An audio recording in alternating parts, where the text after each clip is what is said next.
In a year from now, we would have had a new president and a new government who would have been 4 days old in the office. Now, we do know the people who are contesting to be president, at least the official ones that have been elected. The governing party, the New Patriotic Party, has elected the vice president, Dr. Mahmoud Bawumia, to be its torchbearer. He could be the winner. The opposition NDC has elected former President John Dramani Mahama to be its torchbearer. He could be the winner. Either way, by 11th January 2025, we would have had a president. And this would be whether or not there's an election petition, whether or not there's a rerun. Based on our history and precedent, we would have had a government that is 4 years old. Now, mind you, whether or not the NPP wins, there can still be a new government which could be called NPP government. If Mahama wins, there's a new government called the NDC government. And on the Citiuation Room, we do what we know how to do best, do the political analysis for you. So today, as we do the first show of the year 2024, the election year, we are counting down to December 7. But before December 7, a lot of things have to be done. And that is to get people who are going to be on the ballot. We have largely a fair idea who and who are going to be on the ballot for the parliamentary elections especially, save a few areas. The New Patriotic Party is at the polls at the top of this month to elect candidates in constituencies that has sitting MPs. That's our focus on the Citiuation Room today. My name is Umaru Sanda Amadu, and I'm doing this with our correspondent who spends so much time with the president, Sammi Wiafe. You're welcome, bro. Thank you very much, Sanda. Happy New Year. Happy New Year. How is 2024 looking? So far, so good. Just 11 days. We're hoping we're better. I know. We're just hoping we're better. It's an election year. A lot of preparations have to go through. A lot of traveling here and there, covering election events. So we are briefed and prepared for the year. Indeed. And if you thought that elections are not happening, well, if you saw what happened yesterday, someone was arrested, searched, because according to information from the OSP, he had used money that was supposed to be given to entrepreneurs to go and campaign in his constituency. His party side has said, no, that is normal. It's Christmas gift and bonuses that have been given, and that it is the incumbent MP who has gone to choke him. We'll be back with the Citiuation Room to delve into all these matters in a bit. Please stay with us.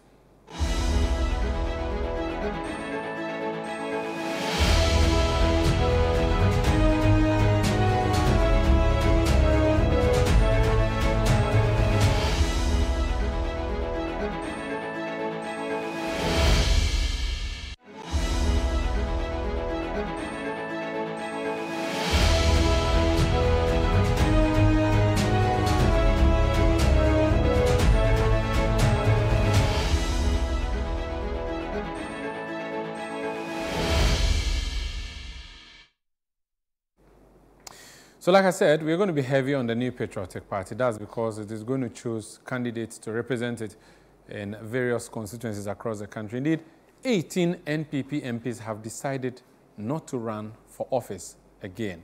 What that means is that they will not return to Parliament in 2025. And because this Parliament has become a very strange animal, when the NDC went to the polls to elect parliamentary candidates, guess how many NDC candidates lost their bid to return to the House? 18. So it's almost like the NPP calls up the NDC and says, you've rejected 18 people, we're also going to voluntarily remove 18 people so we are square. After all, we are 137. So a total of 36 members of Parliament, NDC 18, NPP 18, will not return to the House next year, unless they run for independent. But for the NPP ones, they voluntarily exited. I don't see them doing that. And the NDC guys, they just got defeated and no one has threatened to go independent. So what that means is that 36 brains are leaving the House of Parliament. Lots of discussion around what that means to the institution of Parliament. But let's go back to the New Patriotic Party and its upcoming primaries on 27 January. We had a conversation with Haruna Mohammed. He is Deputy General Secretary of the party. He's been giving us a wrap of what the party is doing and some highlights of 27 January 2024. For us at the national headquarters, as we reported, about 400 forms were sold out for people who wants to contest to become parliamentary candidates for the New Patriotic Party. 373 returned their forms for them to be vetted across all the centers that were approved by the National Executive Committee issued by the General Secretary. All these committees have done their work. This has been returned to the party. Having gone through the various reports of the vetting that came back to the National Secretariat of the party, officially we have non-appearance, two people who could not appear for vetting. Incomplete forms that were reported was one. Those who have voluntarily stepped down from the contest were 2 people. We also had 2 people who were also referred to the National Executive Committee for a decision to be taken on them. And then we had qualified people as 326, and we also had a disqualified number of people of 11. These tentatively gives you an overall picture that everything that happened at the vetting centers were normal, and I think that this is very minimal as compared to other contests or vetting processes that has happened. The unopposed places, so we have 29 of them. Just before the appeals committee sat, there was a reduction in that number to 28. And if you look at the total number of constituencies we have for the sitting members of parliament, we have 137. Out of the 137, we have Sunyani East that is put on hold, and then we also have Equiapim North that was also added to the orphan to be done. And then we have Kumou, which is also not part of the parliamentary primaries because of the recent by-election we went. So you look at it, we have 134. However, we had Boku Central, which was orphan, which was put on hold, and also Akatinov, which was orphan, which was also put on hold, is added to the sitting members of parliament, making it 136. So all in all, we'll be doing this in 136.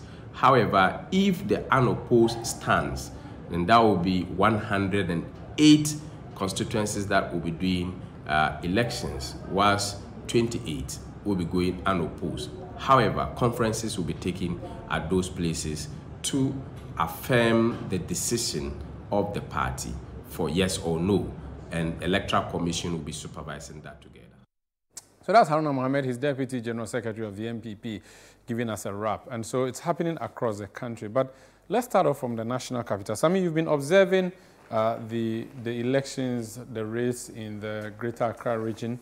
How are things panning out? Which are the key constituencies that are safe, not safe, but they are not orphan seats for the governing party? So there will be elections in these areas, but there should be a focus on a few others. Which are some of the constituencies that we should be expecting elections? So per our analysis, in the Greater Accra region, the focus will be on 3 constituencies. But this afternoon we'll talk about 2. The 3 of them, I'll say, Ayawaso Central, where the current Greater Accra Regional Minister is a member of Parliament. Okay. We expect a contest there. We also expect a contest in the Wejagbawe constituency, where there's a contest between the Deputy Health Minister, Tina Mensah, who's been in Parliament on 3 occasions, and being challenged by Ahmed Shai, who is the CEO of the Coastal Development Authority. There'll be some controversy about his admission into that particular constituency. We'll talk about it.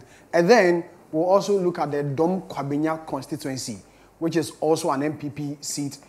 The old fight in code between Adjoa Safo and Michael Okoye Jr. will be resurrected. This time around, there's a third force or a third individual who is also coming in to challenge the 2 of them. So we're looking at 3 constituencies in the Greater Accra region for this particular race. Interesting. So Henry Quartey's place being contested by Abo? By Moses Abo, the former regional youth organizer. So that's something we should keep an eye on. We should keep an eye on that particular. But then you want to start off from Dom Kwabenya? Let's do Dom Kwabenya. Let's do Dom Kwabenya. Over the years, it's been a race between Sarah Adjoa Safo and Michael Okoye Jr. I think this will be the 3rd or the 4th time the two of them will be, sorting themselves out when it comes to internal primaries. The last primaries, which was held in 2000 before the 2020 election, Adwoa Safo won by some few 8 votes. Some few margin, 8 votes, I would say. So, and so she won that election, Sarah Adwoa Safo, but she was still in tears. And I remember very well trying to interview her while she was moving out because she won by 8 votes. Because a lot of people are rooted out in that particular race. Yeah. She's had some few issues with, Parliament. I didn't feel there are so many issues. I encountered her at E.T. Mensah's funeral and had a conversation with her. She sounded very positive. She's excited. She knows that she's going to win that seat again. At least that's what her thinking and her work is suggesting to her. But there are a lot more things to consider, aren't there? Because she's going against Michael Oquaye Jr. Yes, Michael Oquaye Jr. So who is Michael Oquaye Jr.? Okay, so Michael Oquaye is the former High Commissioner to India. Just recently, after the 2020 elections, he was appointed as the new CEO for the Free Zones Authority, a place where Befi used to be the CEO until he went to Parliament and became Deputy Minister. So Michael Oquaye Jr. is now the CEO of the Free Zones Authority. And the son of the former And the son of the former Speaker of Parliament. His dad was a former member of Parliament for the Dom Kwabena constituency, where Sarah Adwoa Safo took over. So Michael wants to go back to that same constituency. So Sarah took over from this man's father? From Professor Michael Oquaye. Okay. So when he was leaving Parliament, that was after the 2012 election, Sarah Adwoa Safo came in as the replacement. Now, his son, Michael Oquaye Jr., wants to uproot, for want of a better word, Sarah Adwoa Safo from that same constituency and also become the member of Parliament for that area. I think this will be the third time these two individuals will be competing in the same constituency. Technology it's always been a heated one, isn't technology is not doing as well here, Umaru, but then we'll try and sort it out. Survive. So we'll just go back. Just keep going back. This is a Citiuation Room on okay, Citi so now we are back. Okay, you've got that. So this time around, there's a third individual or a third force, if I'll put it that way. That is Sheila Sechi. Sheila happens to be the head of strategy and legal advisor to the Rebecca Foundation at the office of the First Lady. Okay. So she has the backing of the First Lady in this particular contest. Now, she's lived in this constituency since 2008. And she knows the ins and outs of this particular constituency. Now, she tells us that because there's always been friction between these two individuals, she will capitalize on that to her advantage and sail through come January 27th. And so for her, it's a cool deal for her. She's going to win this particular primaries. Forget about Adwoa Safo, forget about Michael Oquaye Jr., and she's the dark horse in here, and she is going to win this particular race. You know what I see here? Mike and Sarah have always had a very competitive election. Yeah. Now, if this Sheila person comes in and is in the middle, if you're not careful, these two, the former contenders, would end up cancelling out their votes and Sheila comes through. It's something that could be It's very possible. But again, it could also mean that she's not significant among delegates and she may not even make that much. Another thing, there are two women now going against one man. I don't know how that's going to look for people who want to vote for women. Whether that would affect, what's her name, Michael Oquaye Jr. Oquaye, yeah. Another thing that worked against Sarah, she has been absent from her ministry for over a year. She was fired. Yeah, she got fired because she went AWOL. She was absent from Parliament. She's not been helpful for the party. In fact, there are many people who thought there should be a way to remove her midstream, conduct a primaries and put someone else so that there's a by-election.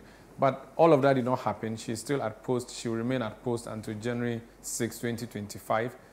Now, is it that what she did to the party or against the party when she was needed to be in Parliament to cast very crucial votes? We were not seeing her. Would delegates punish her for that? We saw a video of where she went to the market and people were voting at her. And sometimes distributing plantain chips and yogurt and people didn't like it. But there's an important factor we need to consider. Her father. Talk to me about that. Her father is very influential in that particular. Who is her father? Her father is the owner, or like I say, the general overseer of the Christo Asafo Church, which has dominated, the Ghanaian Christian, landscape for a long while. The man whose cars talk. Kantanka cars. I mean, yes, that's exactly what I want to say. The Kantanka man. So when you go to their constituencies, especially Taifa, you have quite a number of the Christo Asafo people living within this particular enclave. And they always dominate when it comes to the NPP politics in that area. There's a belief that anytime there's going to be an election, her dad will push church members to that particular constituency to go and register, be it NPP internal election or the national register, so at least the NPP gets more votes in that area. So it is, maybe people are qualified it's a general belief. It's a general belief. But of course, if they live in that area or hail from that area, they have not. Especially at the Taifa area where they live the most. So they can just register. You invite more people to register, and then they vote for her. Possibly. So we'll keep an eye on Dom Kwabenya. Let's go to the next constituency. The next one will be the Wejagbawe constituency. Tina Mensah has been a member of parliament. I think this will be her third attempt in that constituency. Now Ayele. That constituency has always been a tough fight between the NPP and the NDC. That is why this lady made an attempt to be a member of parliament. On 2 occasions, she made that attempt but then failed, and then Tina won that particular constituency. In the last primaries, Tina went unopposed. So the expectation, I believe, was that this time around she was going to do same because there was no proper contender in that area. Then comes Jerry, the CEO of the Coastal Development Authority. There were attempts by Tina and her guys, for want of a better way, to disqualify him or even send petitions to the regional executive committee of the party to disqualify Jerry because the allegation is that, one, he doesn't vote in that constituency. His vote is not in that particular constituency. Secondly, he doesn't live in the constituency. Per the NPP structure and their convention, before you can contest in a particular constituency, first of all, one, you must nurture the constituency for 5 years. When they say nurturing, you help with party activities in the constituency, financially, resource-wise, everything. And you must also live in the constituency for 2 years before you can run as a member of parliament for that constituency. Now, the Tina group believes that Jerry failed in these 2 criteria, and so he was not even qualified to contest in Wejagbawe. Who is Jerry, by the way? Before Wejagbawe, where was he? Jerry had contested on 2 occasions at the Ablekuma South constituency, where Oko Vanderpoy is currently a member of parliament for that area. And so it didn't work out there for him. So he's shifting that focus from Ablekuma South to Wejagbawe, which he believes he can do the main job there for the constituency. Tina is not happy with this development, and so she tried to petition the regional executive to disqualify Jerry, but it didn't work out. It didn't work out. The vetting committee passed Jerry, and then Jerry is going to contest with Tina come January 26th. It's going to be a tough race in that area because we are reliably informed that Jerry has brought some level of development in that constituency. For the first time, they have an astroturf in the Wejagbawe constituency, which they've never had before. And they accused Jerry that because he had the ambition of running as a member of parliament for that area, the coastal development is also in charge of some of these astroturfs. So he intentionally plotted the astroturf in that constituency just to gain votes or win the minds and the souls of delegates in that area. Thank you, Sammi. This is a Citiuation Room on Citi TV. My name is Umaru Sanda Amadu. I'm here with Sammi Wiafe. We are doing an analysis of the NPP internal primaries for the parliamentary race ahead of election on 27 January 2024. So we've just done Greater Accra. When we come back, we'll go to Ashanti region, we'll do Northern region and Western region. Please stay with us.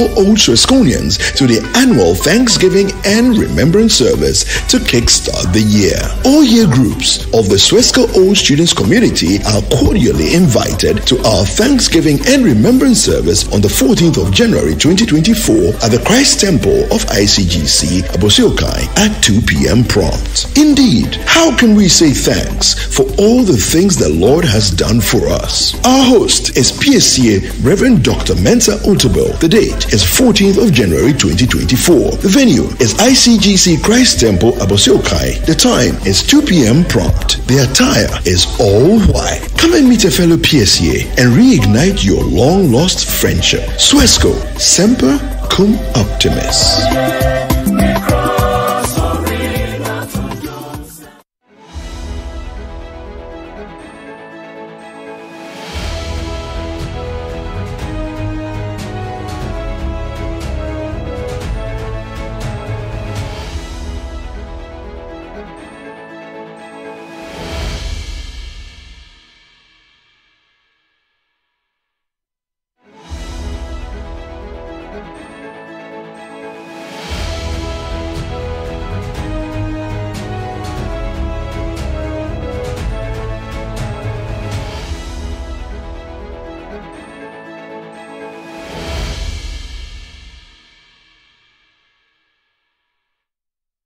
You're welcome back. This is the Citiuation Room on Citi TV. My name is Umaru Sanda Amadu. I'm here with Sammi Wiafe. We've been doing analysis for you of the NPP primaries. We focused on the Greater Accra region. We've mentioned that Ayawaso Central is a consensus to watch. That's where the Greater Accra Regional Minister Henry Quarte is going, and is getting a hot contest from a former secretary of the party in the region.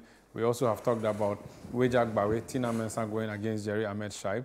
We've also talked about Don Kwabenya, where Sarah Asafo and Michael Kwe Jr. are going to have a contest, but this time around we have Sheila Sechi in the mix. And what does that mean to them? Let's go to the Ashanti region now, the headquarters of the New Patriotic Party, and I mean in terms of votes. Edward Opomafo is ahead of the bureau in that middle belt area, including Ashanti region. Eddie, you're welcome to the Citiuation Room.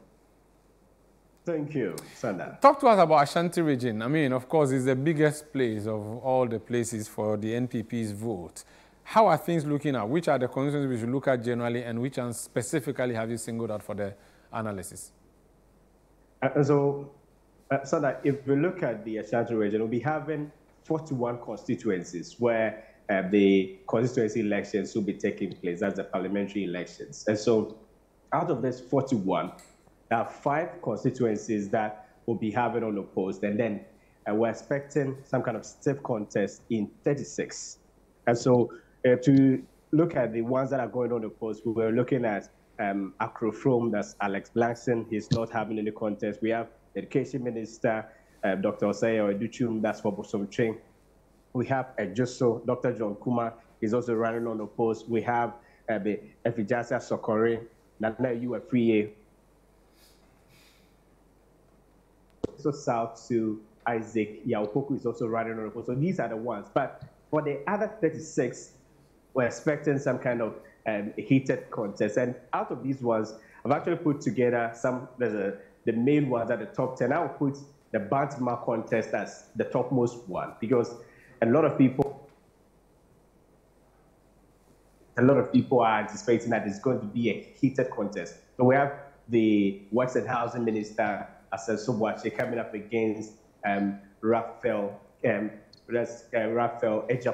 who happens to be Kennedy Ejapon's younger brother. And so there's that kind of competition. People feel like there's a Kufuor's camp against the Kennedy Ejapon camp. And in fact, the president has been in the area to endorse the Works and Housing Minister. And we also have people who were basically doing a campaign for Kennedy Ejapon in the region. They're also throwing their weight behind Raphael Ejapon. And so that's how it has been. And people are really looking forward to how that contest is going to be.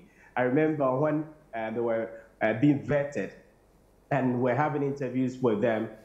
Well, Asen Sobwache indicated that, well, he feels that Raphael Ejapon is not a contest. He is saying that the contest he had back in 2012, that's against Henry Kwabena was the heated contest, the most heated contest. And so he feels Raph is not a contest for him. Raph is also saying that, well, he is coming in to change a lot of things, and he doesn't care about the fact that the president has endorsed Asen Sobwache, so he's coming in big. And so that's how it's been. And when you engage some of the delegates too, there's a general feeling. You see, apart from Cecilia Napa, who has 2 terms, from there we've had Eric Kwabena, that's now the EPA boss.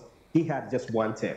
We had the late Daniel Chema Boaje. He also had 1 term, and he was we had Asen Sobwache defeating him in the previous primaries.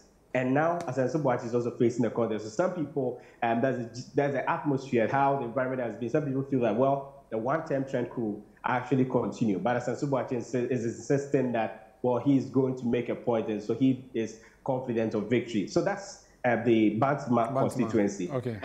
Yes. So away from Bantama, let's look at the Bekwai constituency. And you see the Bekwai constituency is one of the 7 areas in the Ashanti region that the sitting members of parliament, they've decided not to seek re-election. So we have the first deputy speaker of parliament, Joseph Osewusu, Joe Wise, is not seeking re-election. And so far, 4 persons have been vetted and they have been cleared to contest. And so we have the police officer who was at the center of the leak tape to oust the IGP, that's COP George Alex Mensah retired. He's in that race. We have there's a former MP, his relative. There's a former MP that Joe Wise defeated, as Kofi Pokuedu said. His relative Raf Pokuedu said is also in this race. we have Henry Opoku-Ware in the race, and then the next person is Kingsley Opoku-Agyeman. So these are the persons in the race. But if you look at the contest and you engage the delegates, it appears the front runners are that we have COP George Alex Mensah and Ralph Poku-Edusei. And what we have also gathered within the constituency, that's based on engagements that I've had with some of the party executives and other delegates, it does appear that the incumbent MP, that's the first deputy speaker, Joseph Osei-Wusu, is behind COP George Alex Mensah. And then the former MP that Joseph Osei-Wusu defeated back in 2008, Kofi Poku-Edusei, is behind his relative, that's Ralph Poku-Edusei. So it looks like these are the front runners in the race. Although Henry Opoku-Ware and Kingsley Opoku-Agyeman are all saying that, well, there can be an upset. It looks like these are the front runners in the race based on that. And so away from the Bekwai area, let's quickly look at one area, that's the Nhyiayesu constituency. With Nhyiayesu, that's the previous election, the incumbent MP lost. The previous MP was Kennedy Kankam. He lost to Stephen Amoah, the now Deputy Trade and Industry Minister. And now, the other interesting aspect of it is that Kennedy Kankam, after losing the election, he was later appointed as the Municipal Chief Executive for Asokore Mampong. And you remember the NPP came out with some modalities concerning their elections, that if you are an MCE, you can't contest the MP within your jurisdiction. And so he has been coming up with this argument that's Kennedy Kankam is coming up with the argument that he's a member of parliament for Asokore Mampong. And so it doesn't fall within Nhyiayesu. Nhyiayesu is under the Kumasi Metropolitan Assembly, so he is contesting. In fact, there are some party stalwarts who we've spoken to who are saying that, well, he has not broken any rule. I interviewed him, he's insisting that he's not broken any rule. So that's the key contest to look out for. But has it been cleared? Has it been cleared, though? For now, the National Executive Committee of the party is supposed to take a decision on him, and that has not been done. And so the Nhyiayesu contest, now it has not been cleared that Kennedy is running. Okay. And I also spoke to one of the vetting committee chairpersons, and that's Henry Nanabuachi. He's also saying that he has not been disqualified either. And so when these people are all campaigning, and so it's a key contest that we are looking at within the Ashanti region here. So that's the Nhyiayesu constituency. Another one, which is similar to the Nhyiayesu one, is the Menchia North constituency. And this time around, a former MP is also seeking to come back. As we have Collins Owusu-Amankwa, he was the MP for the area. He lost in the last primaries to Akwesi Kunedu. And in fact, he lost by just 5 votes. And so he feels that he can actually work hard to bridge the gap, and that he will be able to defeat Akwesi Kunedu, who is the incumbent now. In fact, there's another person in the race. We have there's Richard Osei-Bamfo. But if we're looking at it based on the interactions so far, it does appear that it's between Collins Owusu-Amankwa and Kwesi Kunedu, the incumbent. And so these persons have also even engaged them, have engaged some of the delegates within the constituency, and it looks like there will be some kind of a stiff contest there. And now let me take you to the Kwadasu constituency. And the Kwadasu constituency, just in the last primaries, when we're covering it, we had Kingsley Nyako defeating the incumbent Samuel Nyama. And so now Kingsley Nyako is the incumbent MP, but he's actually having a stiff competition from the deputy CEO of the Middle Belt Development Authority, and that's Vincent Frimpong-Menu. And it looks like Frimpong-Menu has been in the previous primaries, he has been contesting, but based on our checks and based on the engagements with the delegates so far, it appears that he's also gathering that momentum, and he can also give Kingsley Nyako some kind of a stiff competition. And so away from that area, let's get to the Asante Achim area. The Asante Achim area, we have the Asante Achim South, we have the Asante Achim Central, and then we have the Asante Achim North. And so if we were to look at first the Asante Achim South area, the Asante Achim South area, the incumbent is Kweku Asante Boateng. Kweku Asante Boateng has been a 3-term MP. He's seeking to go to Parliament for the 4th time. And in fact, he's coming up against the former musical president and also now the MD of the Ghana Post Company Limited, by Soseko, popularly known as Obo. And if you recall, in the previous primaries, Obuo's supporters were even jubilating that they had won the primaries. They later found out that that wasn't the case, and the incumbent had actually won that primary. So that was it. And there's another person, he was also in that race, Erica Mofa. But based on our checks too, it looks like Obuo and the incumbent are actually the front runners in that race. And a lot of the delegates that we've engaged so far, it looks like they are either in this camp or that camp. And that's also a key contest that we should look out for. And just yesterday, issues started coming up. Now we're moving to the Asante Achim North area. And this Asante Achim, the Asante Achim North area, okay, now Central. let me take you to the Central. Central. Yeah. Yes, based on yesterday's issue, Asante Achim Central, that's the Konongo area. The incumbent is Kwame Nimedu. He is facing contest from two other persons, and so we have Kofi Ofosum Kansa, the CEO of NIP, and also have Nana Ajiman Amponsa, who is also contesting. And this two, it looks like it's going to be a key contest between Kofi Ofosum Kansa and the incumbent, that's Nimedu Enchi. And in fact, the previous election, there were some of these issues that were coming up. A lot of concerns that were raised. Ofosum Kansa, his team, they were trying to contest. There are a lot of issues that were raised. But this time around, as they've gone through successfully, in fact, after the voting, I had an engagement with him, and he was so confident about that. And in fact, when you engage Kwame Nimedu too, he's so confident about the fact that he feels that that will not be a match at all for him. And so there's also another area that we can look at. Edward, talk to me about Swami and Menchia South. What's happening there? Because Swami also is a seat that will not see the incumbent contesting. What's happening there, and then Menchia South, so we can wrap up. All right. So Swami, that's the majority leader of HMS Abonsi, is not seeking re-election. And so because of that, there are a number of people who have now come up. 4 persons are seeking to replace him. We have the MCE for the area, Maxwell Ofosu-Boakye, is seeking to replace him. And in fact, the MCE happens to be the personal assistant to the majority leader. And so he is saying that he has the support of the majority leader, and he feels he's very confident of winning this primaries. We also have John Darko, who is a lecturer at GIMPA. John Darko, in the previous elections, the primaries, he tried contesting. In fact, there were a lot of controversies that were raised, but he was the majority leader. And so John Darko is coming in strongly. And in fact, he is also pointing to the fact that he has been initiating a number of developmental projects there. And so he's very confident about victory.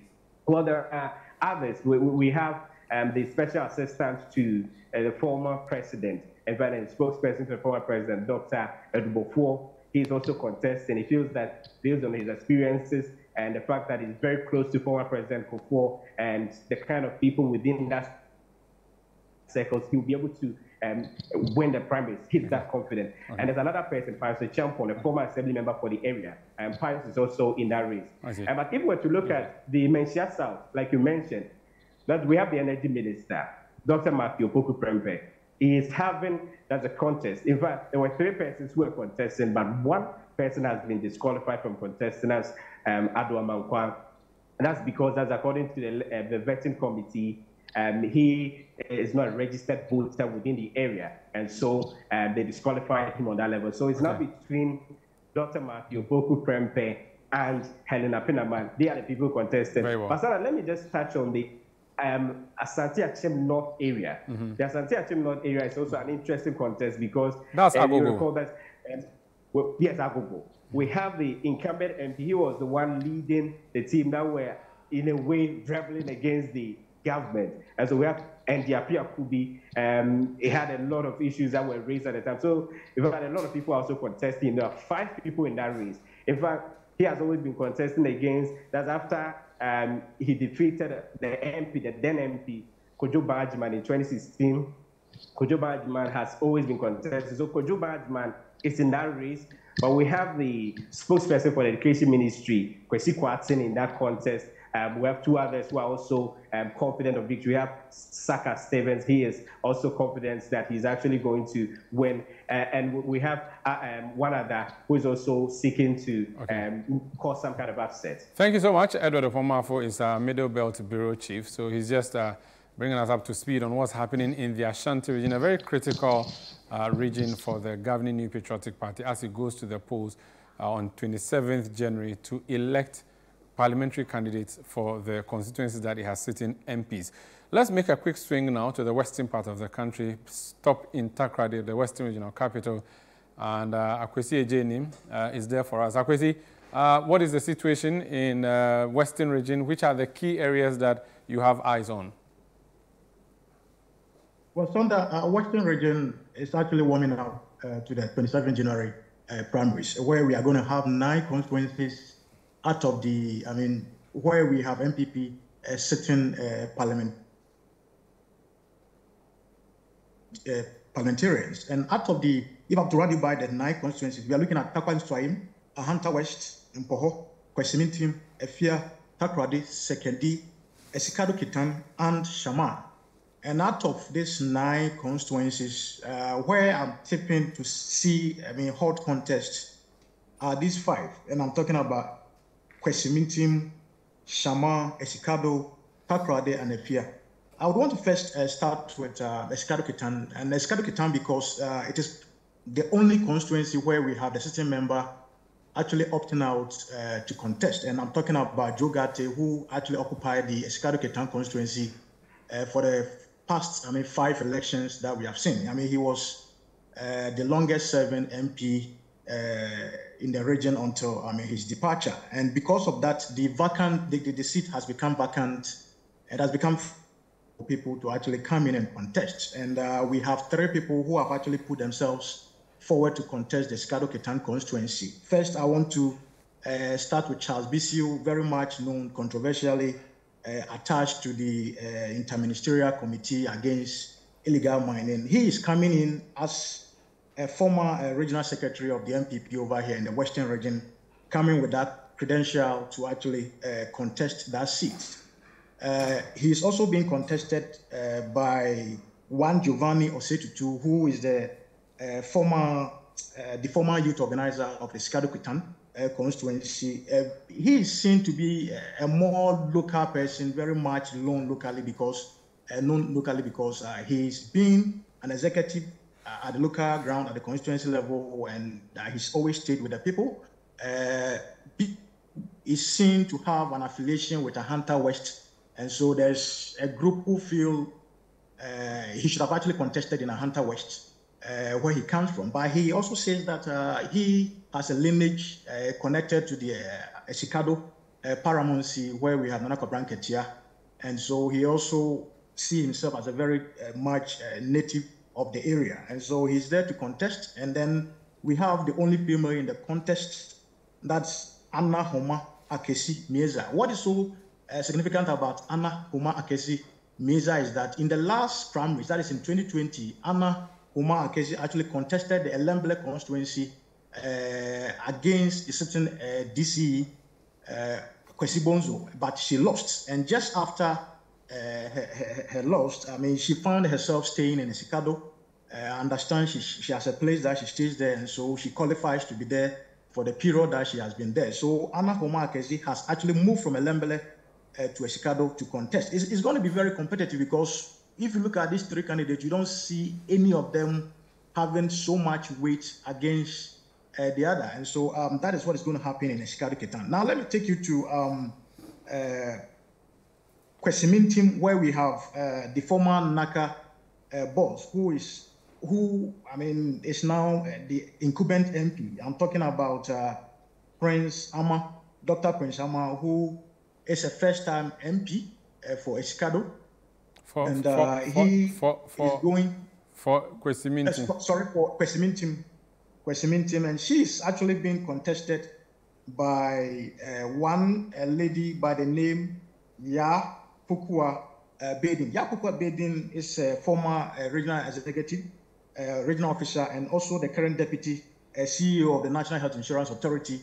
And what other information we've picked up from the ground is that most of the delegates in Kwesimin team seem not to be in good touch with the current MP, and there was speculation that as a result of that, he was actually even doing everything to make sure that new people are actually tabled for the delegates. And that became a controversy over here. Okay. We've had some of the delegates who actually voted him the last time he contested the primaries, actually coming out to see that he's not actually performed. Okay, so move to the other constituencies. Let's see what else we have coming up there. Yeah, now let me take you to Takoradi. Takoradi, the MP for Takoradi, that is the regional minister Kwabena Ochedaku Mensah, is also facing two other contenders. That is in the person of Mr. Frederick Sam Inkum. He is a former organizer of the Takoradi constituency, a businessman. The last time he tried to contest the regional minister, he was disqualified.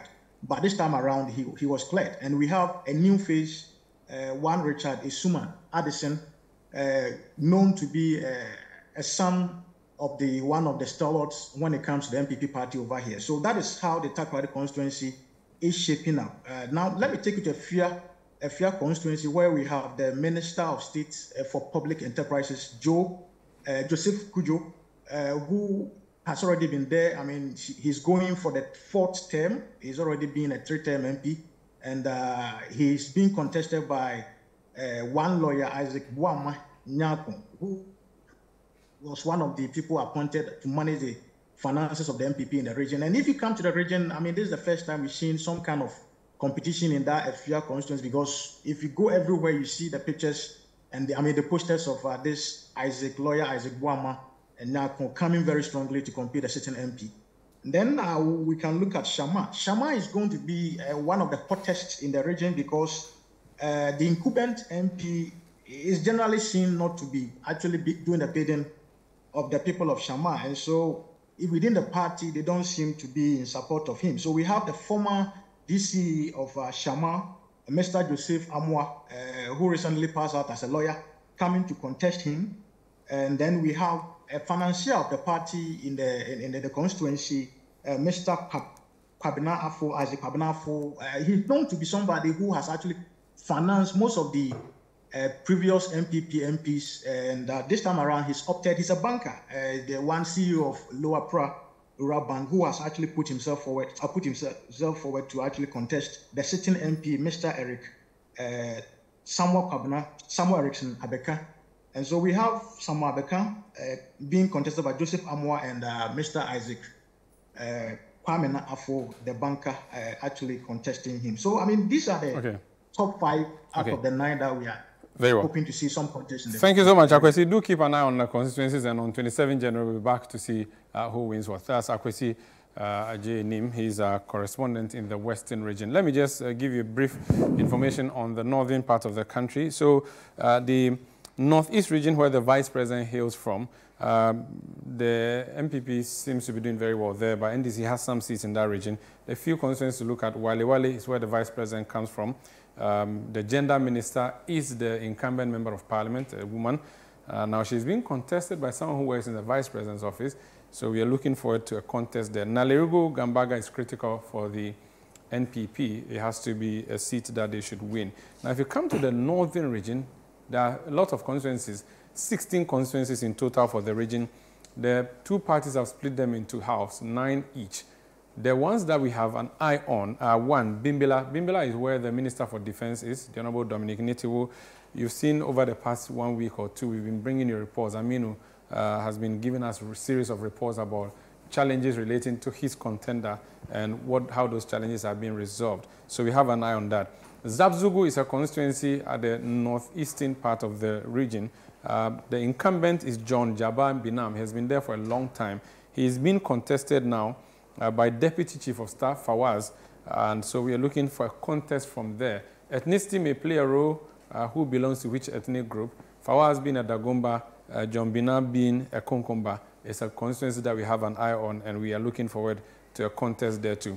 Then the traditional capital of Northern Region, the capital of Northern Region politically is Tamale, but the traditional capital is Yendi. That's where Dagbon has his kingdom situated. Farouk Ali Mahama is the son of the late Vice President Farouk Vice President Alhaji Aliyu Mahama, he is seeking a second term in that constituency. But he's being contested by a woman who contested him the last time. She's the head of Maslog, Hajia Shani Habiba. We are looking forward to a keen contest there. The difficulty now is that there is a third party who is also in that contest. The concern is, would it affect either party? Aliyu Mahama's son prides himself that his father was vice president.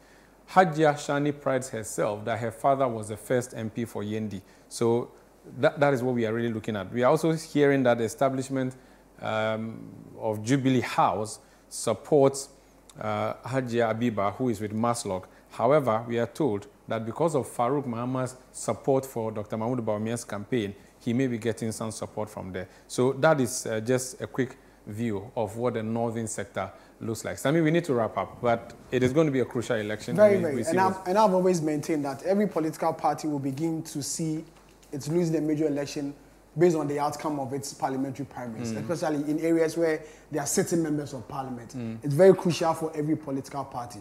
It's our hope, prayer, and expectation that the NPP will manage this thing very well because it wants to break the 8. Okay. And breaking the 8 starts from the constituency. Very well. Thank you so much. That's Sammi Wiafe. He's our correspondent at the presidency. Joining me today, Bernard Avile has decided to go fishing somewhere in the Volta region. My name is Umaru Sanda Amadu. We'll be back next week with Citiuation Room on Citi TV. Have a good afternoon.